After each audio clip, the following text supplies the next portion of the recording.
इस वीडियो में हम मनुष्य के पाचन तंत्र के बारे में बताएंगे और यह डाइजेस्टिव सिस्टम या मनुष्य के पाचन तंत्र का दूसरा वीडियो है। और इसमें हम human tooth, salivary gland and saliva के बारे में आपको विस्तार से बताएंगे। तो हर बार की तरह आप पेन और पेपर लेके बैठिए और इसे आप नोट में लिख सकते हैं। तो चलिए हम बिना देर के वीडियो को शुरू करते हैं। मनुष्य के पाचन तंत्र के भाग। हमने पहले वीडियो में मनुष्य के पाचन तंत्र के इंट्रोडक्शन और प्रीफेस के बारे में बताया है। यदि आप उस वीडियो को नहीं देखे हैं तो आप उसे देख लीजिए। इस वीडियो में हम ह्यूमन टूथ मीन्स होता है सभी दांत, और टीथ मीन्स एक दांत, ठीक है। सैलिवरी ग्लैंड एंड सलाइवा के बारे में बताएंगे। यह मनुष्य के जबड़े के निचले जबड़े का फिगर है और इसे आप देख सकते हैं। Properties of human tooth. सबसे पहले हम यह जानेंगे कि मनुष्य के दांत की प्रॉपर्टीज मतलब गुण क्या होते हैं, ठीक है, विशेषताएं क्या होती हैं। Human teeth have 3 properties. मनुष्य का जो दांत होता है वह 3 प्रॉपर्टीज या 3 गुण होते हैं, इसमें 3 विशेषताएं होती हैं। फर्स्ट है थेकोडेंट। थेकोडेंट मतलब गर्तदंती। गर्तदंती मतलब दांत जबड़े में फंसे हुए होते हैं। डाइफोडेंट। डाइफोडेंट मतलब द्विबार दंती। द्विबार दंती मीन्स होता है 2 बार इरप्टेड। इरप्टेड मीन्स जामना होता है, ठीक है। मनुष्य के दांत कुछ जब दांत जो होते हैं 2 बार जामते हैं, मतलब 20 दांत जो होते हैं 2 बार उगते हैं, और 12 दांत जो होते हैं जीवन में 1 बार उगते हैं, ठीक है। हेट्रोडेंट। हेट्रोडेंट मतलब विषम दंती। विषम दंती मीन्स दांत के 4 टाइप होते हैं, ठीक है। कौन कौन से होते हैं? Types of human tooth. इसमें फर्स्ट टाइप है 3। There are 4 types of human teeth. मनुष्य के दांत के कितने टाइप होते हैं? मनुष्य के दांत के 4 टाइप होते हैं, ठीक है, 4 टाइप। इंसाइजर। इंसाइजर मतलब कृंतक, सामने का दांत। इस फिगर में आप देख सकते हैं जो हल्का येलो कलर का है, ठीक है, वो इंसाइजर है। ब्लू कलर में कैनाइन। कैनाइन को हिंदी में बोलते हैं रदनक। फिर प्री मोलर अग्र चौड़क और मोलर चौड़क, ठीक है। फिगर में आप देख सकते हैं जो रेड या ऑरेंज कलर का है, ठीक है, वो प्री मोलर है, और मोलर्स 3 हैं, ग्रीन कलर के कुछ हैं, ठीक है। तो वो हैं, ग्रीन कलर है नहीं हालांकि, तो वो मोलर्स हैं, चौड़क हैं। तो उसमें जो लास्ट वाला मोलर्स होता है वो विजडम टूथ होता है, ठीक है। जो सबसे पीछे वाला है विजडम टूथ, जो कि 18-19 साल के करीब उगता है। Teeth formula. Teeth formula means क्या होता है? दंत सूत्र। दंत सूत्र किसे कहते हैं? In humans the dental formula describe the number of each type of tooth on one side of the mouth, ठीक है, and it is then doubled to represent both the upper and lower jaw. मनुष्य में, in human means मनुष्य में दंत सूत्र मुंह के एक तरफ प्रत्येक प्रकार के दांत की संख्या का वर्णन करता है, और फिर ऊपरी और निचले जबड़े दोनों का प्रतिनिधित्व करने के लिए इसे दोगुना कर दिया जाता है। इसमें आप देख सकते हैं यह टीथ फार्मूला है एडल्ट्स के, मतलब वयस्क व्यक्ति के दांतों का ये जो है दंत सूत्र है, ठीक है। इसमें जो 2 बता रहा है, आप इसमें देख सकते हैं एक वर्टिकल लाइन हमने जो है कि ऑब्लिक वर्टिकल लाइन है उसको हमने खींचा है, निचले जबड़े को 2 भागों में बांटा है। तो एक तरफ जो होता है ऊपर वाला है और दूसरी तरफ वाले को नीचे वाला, ठीक है। तो ये नीचे के दांत हो गए 16 दांत। इसको आप काउंट करेंगे तो 8/8 होगा, 8/8, ठीक है। तो 8/8 मतलब 16, और 16 दूना 32। तो इस तरह से 32 दांत होते हैं एडल्ट में, मतलब वयस्कों में। 2 जो है इंसीजर होते हैं, और फिर 1 जो होता है कैनाइन होता है। एक ही कैनाइन है। कुल मिला के मुँह में कितने कैनाइन हो गए? 4 कैनाइन हो गए, ठीक है। 2 नीचे और 2 ऊपर, मतलब 4 कैनाइन्स, मतलब 4 दांत हो गए कैनाइन्स या रदनक। फिर इसी तरह से है प्रीमोलर्स। देख सकते हैं 2 इस साइड और 2 उस साइड, फिर 2 ऊपर और 2 ऊपर मतलब राइट साइड में, फिर 2 ऊपर लेफ्ट साइड में, मतलब कुल मिला के कितने हो गए? 8। 8 जो दांत होते हैं टोटल मुंह में होते हैं प्रीमोलर या अग्रचौड़क। तीसरा तीसरा हो गया चौथा मोलर। Molar means चौड़क। उसको आप देख सकते हैं कौन सा है, ये पीछे के 3 हैं। तो नीचे की तरफ लेफ्ट और राइट में 3-3 दांत होते हैं। तो नीचे ही हो गए 6 दांत, ऊपर 6 दांत, जो 6 और 6 मतलब 12 या 12 दांत जो हो गए मोलर होते हैं, चौड़क होते हैं। अब हम बच्चों में, मतलब teeth formula of child. Child का टीथ फार्मूला होता है 2102, ठीक है, 2102। तो हालांकि यह फिगर जो है कि एडल्ट वाला ही है, लेकिन आप इसमें समझ सकते हैं टीथ फार्मूला हम कैसे लिखेंगे, ऐसे लिखेंगे चाइल्ड का। Number of teeth erupted twist in life. जो बच्चों में होते हैं 2, 1 और 0 और 2, मतलब 5 और 5, 10 और 10 2 जा 20, मतलब 20 दांत जो होते हैं जीवन में 2 बार उगते हैं। बच्चों में जो पहले दांत होते हैं वो सभी टूट जाते हैं, फिर दोबारा से वो भी उगते हैं, और जो 12 दांत बचते हैं वो जीवन में केवल 1 बार उगते हैं, ठीक है। Number of teeth erupted once in life. मतलब दांतों की वह संख्या जो जीवन में केवल एक बार उगते हैं या जामते हैं, उनकी संख्या 12 होती है। इस तरह से 12 और 20 मिलकर 32 या 32 दांत हो जाते हैं। पार्ट ऑफ टूथ, अब हम जानेंगे कि दांत के भाग कितने होते हैं। तो यह फिगर है, इसमें आप देख सकते हैं राइट साइड में सबसे ऊपर क्राउन है, फिर नेक है, फिर रूट है, ठीक है। तो क्राउन, अब इसमें देखते हैं क्राउन, नेक, रूट, ये पार्ट मतलब भाग हो गए, ठीक है। तो क्राउन और नेक जो होते हैं एवं गम या जिंजाइवा, ठीक है। जिंजाइवा मतलब एक जी, जिंजाइवा इसको पढ़ते हैं, गिंगाइवा नहीं पढ़ेंगे इसको। तो एवं गम मतलब मसूड़ों से ऊपर वाला जो पार्ट है दांतों का वह नेक और क्राउन होता है। और फिर बिलो डिसेंट्स मतलब जो धंसा हुआ है इन द गम मतलब मसूड़ों में है, ठीक है। तो उसको रूट कहते हैं। रूट मीन्स होता है जड़, दांतों का जड़। Layers of teeth, there are 4 layers of tooth, मतलब दांत की 4 परतें होती हैं। फर्स्ट परत है, लेयर है इनेमल। फर्स्ट परत कौन सी है? इनेमल है। इसकी क्या प्रॉपर्टीज है? आउटर मोस्ट लेयर मतलब सबसे बाहरी लेयर है। Cover to the crown and neck, यह क्राउन और नेक दोनों को कवर करती है या ढकती है। It is hardest substance, substance मतलब पदार्थ है, हार्डेस्ट मतलब हार्ड नहीं, हार्डेस्ट मतलब सबसे कड़ा, of the human body, human body का सबसे हार्ड मतलब कड़ा पार्ट जो है कौन सा है? इनेमल होता है। दूसरी लेयर है डेंटिन। डेंटिन के बारे में आप क्या जानते हैं? बिंद द इनेमल, इनेमल के नीचे, बिंद मतलब नीचे, इनेमल किसके नीचे? इनेमल के नीचे सॉफ्टर मीन्स थोड़ा कोमल होती है। येलोइस, येलोइस मतलब हल्के पीले रंग की होती है, ठीक है। आप इसमें देख सकते हैं इनेमल सबसे ऊपर है, उसके नीचे लेफ्ट साइड में पढ़ेंगे तो सबसे ऊपर इनेमल, फिर नीचे जो है कि मार्क किया गया है डेंटिन। तीसरी लेयर है पल्प, पल्प होता है, आप इसमें देख सकते हैं। तीसरी लेयर है इनर मोस्ट लेयर, मतलब सबसे आंतरिक लेयर है, ठीक है। Consisting living tissue, living tissue मतलब जीवित ऊतकों से बना होता है। ब्लड वेसल्स, और इसमें क्या होते हैं? ब्लड वेसल्स होते हैं। नर्व मतलब तंत्रिकाएं होती हैं। कनेक्टिव टिश्यू संयोजी ऊतक होते हैं। और इनका काम है प्रोवाइडिंग नरिशमेंट, नरिशमेंट मतलब पोषण, या क्या प्रोवाइड करता है दांतों को? पोषण प्रोवाइड करता है। कौन सी लेयर? पल्प, ठीक है। क्योंकि इसमें ब्लड वेसल्स हैं तो ऑक्सीजन लाते हैं, कैल्शियम लाते हैं, ठीक है, मिनरल्स लाते हैं, जो भी है जिसे दांतों का पोषण होता है। जैसे बॉडी के पोषण के लिए आप खाना खाते हैं तो खाना जो है डाइजेस्ट होता है, पचता है, तो बॉडी का पोषण होता है इससे, ठीक है। तो बॉडी का एक ही पार्ट, बॉडी का पार्ट ही तो है, दांत भी तो बॉडी का पार्ट है, तो इसको भी पोषण चाहिए। तो इसमें भी ब्लड वेसल्स होती हैं, किसमें? किस लेयर में? पल्प में होती हैं, ठीक है। और ट्रांसमिटिंग सेंसेशन, ट्रांसमिटिंग मतलब संचरण करता है, किसका? सेंसेशन में संवेदनाओं का। कौन सी संवेदनाओं का? पेन एंड टेम्परेचर, ठीक है। पेन मतलब दर्द और टेम्परेचर में तापमान का।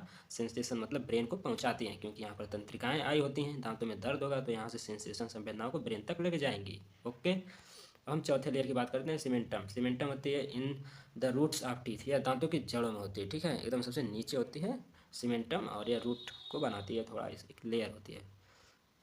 इनर्वेशन ऑफ टूथ, इनर्वेशन मतलब तंत्रिकाओं का, इन मतलब अंदर, ठीक है, मतलब तंत्रिकाएं, कौन सी तंत्रिकाएं कहाँ से निकलती हैं? दांतों में कहाँ से आई होती हैं? तभी तो पल्प में होती हैं तंत्रिकाएं, पल्प तक जाती हैं ब्रेन से, ठीक है। तो आखिर कैसे, कहाँ से निकलती हैं, इसको जानना है इसमें। फिफ्थ क्रेनियल नर्व होती है। क्रेनियल नर्व जैसे कि 12 पेयर्स होती हैं, तो इसमें से जो पांचवी होती है फिफ्थ क्रेनियल नर्व, ट्राइजेमिनल उसका नाम होता है। ट्राइजेमिनल मतलब इसकी 3 ब्रांच होती हैं, तो उसी में से 2 ब्रांच की जो होती हैं दांतों में गई होती हैं। इनर्वेशन मतलब ट्राइजेमिनल से तंत्रिकाएं निकलकर ऊपरी जबड़े वाले दांतों में और निचले जबड़े वाले दांतों में गई होती हैं। तो आप यहाँ पर सबसे पहले देखिए, सबसे पहले है maxillary branch. Maxillary branch trigeminal की फर्स्ट ब्रांच, या कोई भी मतलब 3 ब्रांच हैं, तो इसमें से कोई ऐसा हम नहीं कह सकते कि कौन सी फर्स्ट ब्रांच है, ठीक है। वैसे होती है फर्स्ट तो ऑप्थेल्मिक, लेकिन हमने यहाँ पर जो दांतों की बात हो रही है तो हमने यहाँ पर दिखाया जो मैक्सिलरी ब्रांच है ट्राइजेमिनल की, उसको पहले देखिए। तो मैक्सिलरी ब्रांच है, किस टाइप की होती है? सेंसियरी टाइप की होती है। या कहाँ तक जाती है ब्रेन से निकल के? अपर टीथ, अपर टीथ मीन्स ऊपरी दांत में, जा जबड़ों में, पैलेट मतलब तालू में, ठीक है। और नेजल कैविटी, नाक के कैविटी में, मतलब नाक, जो नाक के अंदर रिक्त स्थान तो है ना, नाक क्या है? ल्यूमेन की तरह है, गुहा की तरह है, तो उसकी कैविटी में इसकी तंत्रिकाएं फैली होती हैं। दूसरी ब्रांच है मैंडिबुलर ब्रांच। मैंडिबुलर ब्रांच कैसी होती है? मिक्स्ड टाइप की होती है, ठीक है। या लोअर टूथ, लोअर टीथ मतलब निचले दांतों में जाती है, और जा मतलब निचले जबड़ों में जाती है, गम मसूड़ों में जाती है, और टंग मीन्स जीभ में जाती है, ठीक है। फिर ऑप्थेल्मिक ब्रांच होती है, तो यह सेंसियरी होती है, अपर आईलिड में, नोज में, और फोरहेड मतलब माथों में, इनरवेशन मतलब यहाँ तक इनकी तंत्रिकाएं फैली होती हैं, ठीक है। और यहाँ से संवेदनाओं को ब्रेन तक केवल पहुँचाती हैं। और यहाँ पर मैं आपको बताना चाहूँगा, तंत्रिकाओं के कई टाइप होते हैं, लेकिन अगर ट्रांसमिशन के आधार पर हम देखें तो सेंसरी, मोटर और मिक्स। सेंसरी मतलब जो केवल संवेदनाओं को एक पार्टिकुलर रीजन या आर्गन से या क्षेत्र से, ठीक है, ब्रेन तक जो पहुंचाती हैं उसको सेंसरी बोलते हैं या सेंसरी, ठीक है।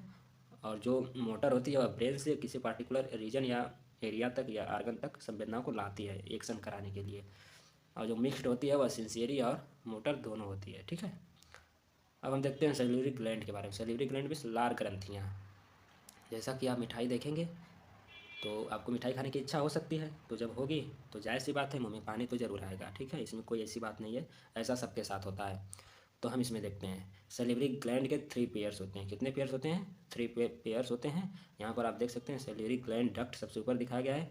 और ये कैसी ग्लैंड होते हैं? एक्सोक्राइन होते हैं। एक्सोक्राइन मीन्स जो हार्मोन्स ना बनाती हों, ठीक है, एंजाइम्स बनाती होंगी या कोई जो है कि ऐसा लिक्विड बनाती होंगी, ठीक है। तो जो हार्मोन्स नहीं बनाती हैं उनको एक्सोक्राइन बोलते हैं, और जो हार्मोन्स बनाती हैं उनको एंडोक्राइन ग्लैंड बोलते हैं।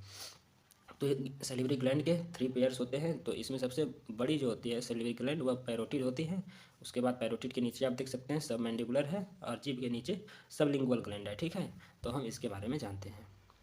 सैलिवरी ग्लैंड, लार ग्रंथियाँ। एक्सोक्राइन ग्लैंड मतलब कि ये हार्मोन्स नहीं बनाती हैं। ये क्या बनाती हैं? एंजाइम बनाती हैं। सीरस सेक्रेशन मतलब जलीय तरल बनाती हैं, लिक्विड बनाती हैं, तरल, ठीक है, जो कि हार्मोन्स नहीं होते हैं। वो एंजाइम हो सकते हैं या सीरस सेक्रेशन मतलब जलीय पदार्थ हो सकते हैं।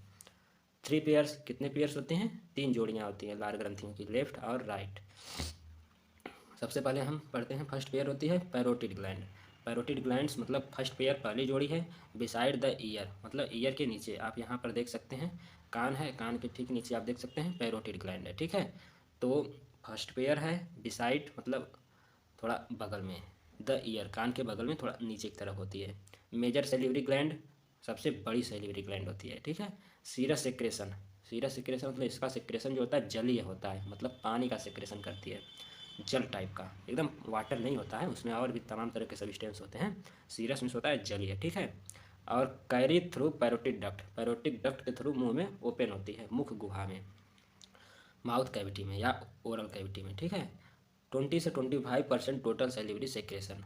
अगर 100% सलाइवा मुंह में आ रहा है तो उसका 20 से 25% जो भाग होता है सलाइवा का वह पैरोटिड ग्लैंड के थ्रू सेक्रेट होता है। हालांकि पैरोटिड ग्लैंड जो है मेजर सैलिवरी ग्लैंड है, लेकिन इसका केवल सलाइवा सेक्रेशन में 20 से 25% ही योगदान है, ठीक है। दूसरी है सबमैंडिबुलर ग्लैंड। सबमैंडिबुलर ग्लैंड आप देखे थे पैरोटिड ग्लैंड के ठीक कुछ नीचे की तरफ थी। तो यह सेकेंड पेयर है। सेकेंड पेयर मीन्स दूसरी जोड़ी है। बिंथ मीन्स नीचे, the floor of the mouth, mouth मतलब मुख गुहा के फर्श के फ्लोर में होता है फर्श, बिंथ मीन्स नीचे, मुख गुहा के फर्श के नीचे होती है। सब मैंडिबुलर डक्ट के थ्रू यह होती है ओपन, मतलब इसका सेक्रेशन जो होता है जो सब मैंडिबुलर ग्लैंड है जब लार को बनाएगी, सलाइवा को बनाएगी, तो सब मैंडिबुलर ग्लैंड से सब मैंडिबुलर डक्ट निकलती है जो ओरल कैविटी में या माउथ कैविटी में ओपन होती है।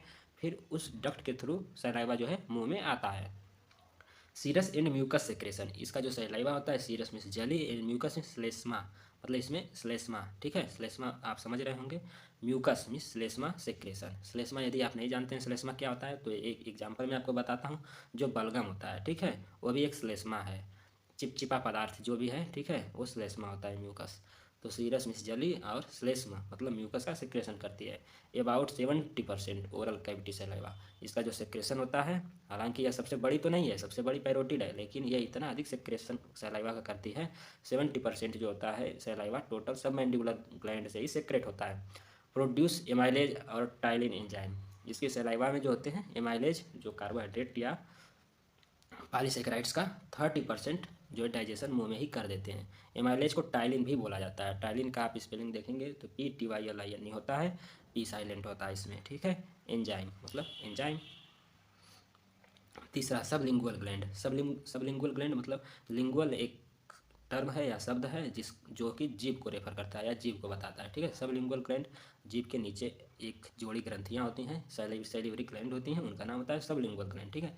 थर्ड पेयर है मतलब थर्ड पेयर है या तीसरी जोड़ी है, ठीक है। बीन्थ द टंग मतलब जीभ के ठीक नीचे होती है। स्मॉलेस्ट सैलिवरी ग्लैंड सबसे छोटी सैलिवरी ग्लैंड है, ठीक है। सबसे बड़ी कौन है? पैरोटिड है। सबसे छोटी कौन है? सबलिंगुअल ग्लैंड, सैलिवरी ग्लैंड, ठीक है।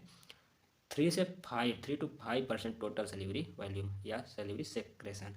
वॉल्यूम इस आयतन होता है। आयतन क्यों यहाँ पर लिखा गया वॉल्यूम, क्योंकि सैलेवा क्या लिक्विड है, तो इसलिए आयतन या वॉल्यूम यहाँ पर लिखा गया है। तो टोटल सैलेवा 100% में से या 100% में से 3 से 5% जो ही सैलेवा है वह सबलिंगुअल ग्लैंड के थ्रू सेक्रेट होता है। Produce serous mucus and lipase enzyme. इसके सलाइवा में क्या क्या होता है, सीरस मतलब जल होता है, म्यूकस मीन्स लेस में होता है, एंड लाइपेज एंजाइम और कुछ लाइपेज मतलब वसा को तोड़ने के लिए थोड़ी मात्रा में लाइपेज एंजाइम का भी पार्ट होता है या भाग होता है, ठीक है, हिस्सा होता है। तो ये थे सलिवरी ग्लैंड। अब हम जानते हैं innervation of salivary gland. Salivary gland में कौन सी तंत्रिकाएँ गई होती हैं। हालांकि कैसे हमें डर जब लगता है तो हमारा मुंह सूख जाता है, क्यों, सैलिवरी ग्लैंड सलाइवा को बनाना रोक देती हैं उस समय। जब हम अच्छे भोजन देखते हैं तो क्यों मुंह में पानी आ जाता है, हालांकि कैसे होता है, तंत्रिकाएं आदेश देता है ब्रेन सैलिवरी ग्लैंड को, तभी तो सलाइवा बनाएंगी, और जब आदेश रोकेगा या मना करेगा तो सलाइवा नहीं बनाएंगी, ठीक है।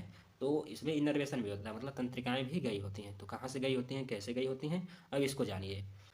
फेशियल नर्व या क्रेनियल नर्व 7, इससे पैरासिम्पैथेटिक इनर्वेशन, मतलब फेसियल, यहाँ पर देख सकते हैं आप स्ट्रोफियस लगा है, इसका मतलब होता है फेशियल नर्व की पैरासिम्पैथेटिक इनर्वेशन सर्व मतलब प्रदान करता है या देता है, to increase the flow of saliva, saliva को बढ़ाने में मदद करता है। या जब फेशियल नर्व से पैरासिम्पैथेटिक इनर्वेशन जो होता है वह मैसेज देगा सभी सलिवरी ग्लैंड को, तो क्या होगा, सलाइवा का सेक्रेशन बढ़ जाएगा, ठीक है। कुछ एक्स्ट्रा इनर्वेशन होता है पैरोटिड ग्लैंड में, फेशियल नर्व तो होता ही है पैरोटिड में, कुछ एक्स्ट्रा भी होता है, कुछ तंत्रिकाएं फेशियल नर्व के अलावा भी पैरोटिड ग्लैंड में गई होती हैं। कौन सी होती हैं, ब्रेन स्टेम, ब्रेन स्टेम से पैरासिम्पैथेटिक, कहाँ से, प्री गैंग्लियोनिक, मतलब प्री गैंग्लियोनिक नर्व जो होती है ब्रेन स्टेम से निकलती है, उससे पैरासिम्पैथेटिक ब्रांच भी पैरोटिड ग्लैंड में गई होती है। ब्रेन स्टेम से सेंसिटी ब्रांच भी, आरिक्यूलो टेम्पोरल नर्व एक होती है, ब्रेन स्टेम से निकलती है, उससे कुछ सेंसियरी ब्रांच की नर्व जो होती हैं वह पैरोटिड ग्लैंड में गई होती हैं। तो इतना समझ में आया कि सैलिवरी ग्लैंड में कौन सी तंत्रिकाएं गई होती हैं। कंपोजिशन ऑफ सलाइवा, सलाइवा का कंपोजिशन में होता है संगठन, संगठन में क्या होता है या सलाइवा में होता क्या क्या है, ठीक है, क्या क्या या कौन कौन सी चीज़ों से मिल के सलाइवा बना होता है। तो सबसे पहले 99% वाटर होता है, या 99% जो होता है इसमें जल होता है, म्यूकस लेस में होता है, सलेवा का पीएच होता है 6.2 से 7.4 तक इसका पीएच होता है। यह शरीर की अलग अलग स्थिति पर निर्भर करता है, क्या आप खा रहे हैं, क्या आप पी रहे हैं, आप बीमार हैं या स्वस्थ हैं, ठीक है। इलेक्ट्रोलाइट, इलेक्ट्रोलाइट में होता है आयंस, ठीक है। इसमें सलाइवा में sodium ion, potassium ion, calcium ion, magnesium ion, chlorine ion और कार्बोनेट आयन, आयोडीन आयन भी होते हैं, इलेक्ट्रोलाइट्स हैं ये सब। एंजाइम, एंजाइम में एमाइलेज या टाइलिन भी होता है, लाइपेज एंजाइम भी होता है सलाइवा में। एंटी माइक्रोबियल, एंटी माइक्रोबियल मतलब प्रतिजीवाणु नाशक, मतलब जो जीवाणु कीटाणु या रोगाणुओं को, माइक्रोबियल मतलब होता है रोगाणु, इसका मतलब कि जीवाणुओं या रोगाणुओं के प्रति या उनको मारने वाले क्या क्या होते हैं, लाइसोजाइम होता है, इम्यूनोग्लोब्यूलिन ए होता है, आई कैपिटल रहेगा, जी स्मॉल रहेगा और ए कैपिटल रहेगा, ठीक है। आप इस तरह से लिखेंगे, हालांकि हमने टाइपिंग करते वक्त इसका ध्यान नहीं दिया। तो एंटी माइक्रोबियल्स में लाइसोजाइम, इम्यूनोग्लोब्यूलिन ए, लैक्टोपराक्सीडेज और लैक्टोफेरिन नामक ये जो होते हैं एंटी माइक्रोबियल सब्सटेंस होते हैं, जो कि रोगाणुओं को मारने का काम करते हैं। इनकी उपस्थिति क्यों, इनकी प्रेजेंस जो है क्यों ज़रूरी है, क्योंकि हम जो भी खाना खा रहे हैं, भोजन फूड मुंह में ले रहे हैं, इंटेक मतलब लेना होता है, तो हम खा रहे हैं तो उसमें रोगाणु हो सकते हैं या और होते भी हैं, ठीक है। तो वो अंदर जाएंगे तो इन्फेक्शन हो सकता है, इसलिए उनको मारने के लिए मुंह में ही सलाइवा में ऐसी जो सलाइवा का कंपोजिशन ही है एंटी माइक्रोबियल होते हैं, जिससे कि रोगाणु, अधिकांश रोगाणु मर जाते हैं। उसके बाद स्टमक में खाना जाता है बोलस, तो वहाँ HCl है, हाइड्रोक्लोरिक एसिड है, तो वो भी जो है एंटी माइक्रोबियल्स ही होता है। और HCl का और भी बहुत ही बड़ा काम है जो कि मैं अगले वीडियो में बताऊँगा। फिर क्या है, about 1050 ml per day production होता है सलाइवा का, ठीक है, मतलब 1.5 लीटर पर डे सलाइवा का प्रोडक्शन होता है। थोड़ा बहुत लोग थूक देते हैं और सभी घोट लेते हैं, मतलब निगल लेते हैं, समझ में आया। और सलाइवा तो हमेशा बनता रहता है ना, तो टोटल 24 घंटे में कितना बन जाता है, 1.5 लीटर के करीब बनता है, ठीक है। फंक्शन ऑफ सलाइवा, सलाइवा का फंक्शन क्या है, लुब्रिकेट्स, लुब्रिकेट्स मीन्स होता है स्नेहन देना, स्नेहन मतलब जो स्नेहन, स्नेहन तो स्नेहन ही है, ठीक है, लुब्रिकेशन मतलब स्नेहन देना या चिकना बनाना, जैसे कि आप रफ को समाप्त करना, स्मूथ बोलस जब हम खाना निकलते हैं तो वह कब निकलते हैं, यदि सलाइवा नहीं रहेगा तो हमें पानी के साथ खाना पड़ेगा जो कि डाइजेशन को ख़राब करेगा, ठीक है। सलाइवा होता है तो यह जो है भोजन को मिक्स करता है और उसे क्या करता है, चिकना बना देता है, तो उसको लुब्रिकेट्स कर या लुब्रिकेशन का काम करता है। रोल इन टेस्ट, सलाइवा अगर ना हो तो हम टेस्ट, मान लो किसी की जीभ बिल्कुल सूखी है और उस पर नमक रखोगे तो स्वाद बता पाएगा जल्दी से? नहीं बता पाएगा जल्दी से, ठीक है। तो सलाइवा फैली होती है, तो जैसे ही हम जीभ पर नमक रखेंगे सलाइवा में नमक जो है डिजॉल्व हो जाएगा, घुल जाएगा, तो स्वाद हम जान जाएंगे। तो रोल इन टेस्ट मतलब टेस्ट को पहचानने में हमें भूमिका देता है या हेल्प करता है। डाइजेशन, डाइजेशन मतलब पाचन भी करता है, करता तो है ना, जो टाइलिन है या माइलेज है क्या कर रहा है? डाइजेशन ही तो कर रहा है ना। Maintain the pH of the mouth etc etcetera, तो यह माउथ के पीएच को भी मेंटेन करने का काम करता है। तो यह रहा ह्यूमन डाइजेस्टिव सिस्टम का पार्ट 2 वीडियो। इसमें हमने human tooth, salivary gland and saliva के बारे में विस्तार से बताया। वीडियो अच्छा लगा हो तो इसे लाइक ज़रूर करिएगा और अपना फीडबैक कमेंट में ज़रूर लिखिएगा, और इसे अपने दोस्तों के साथ भी शेयर करिएगा। और यदि आप चैनल पर नए हों तो चैनल को सब्सक्राइब करना न भूलिएगा, सब्सक्राइब जरूर करिएगा। अब मिलते हैं किसी अगले वीडियो में।